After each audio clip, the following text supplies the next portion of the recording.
दोस्तों, रोनी वापस आ गया है और इस बार पहले से भी ज्यादा खतरनाक।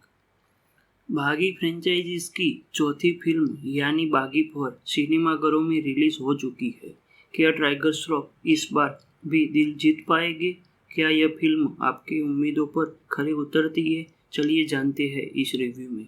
फिल्म की कहानी रोनी के आसपास घूमती है, जो एक भयानक ट्रेन हादसे से बच निकलता है, लेकिन किस्मत वाला महसूस करने के बजाय वह गिल्ट और उदासी में डूब जाता है।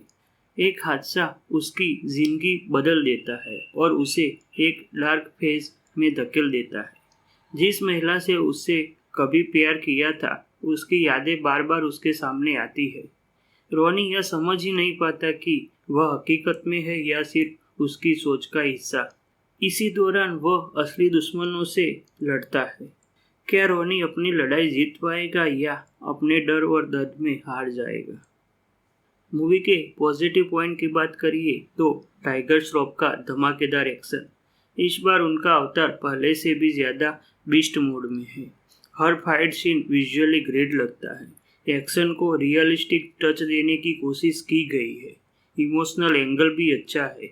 रोनी का दर्द, उसकी गिल्ट और उसकी स्ट्रगल जिसे दिखाया गया है बहुत अच्छी तरीके से। मूवी की सिनेमेटोग्राफी, लोकेशन, कैमरा वर्क बहुत अच्छा है। बैकग्राउंड स्कोर भी परफेक्ट है। और एक लास्ट बात, संजय दत्त का स्क्रीन प्रेजेंस धमाकेदार। वो जब भी आते हैं धमाल मचा देते हैं। मूवी के नेगेटिव पॉइंट की बात करिए तो फिल्म की लंबाई थोड़ी ज़्यादा है। कुछ सीन खींचे हुए लगेंगे।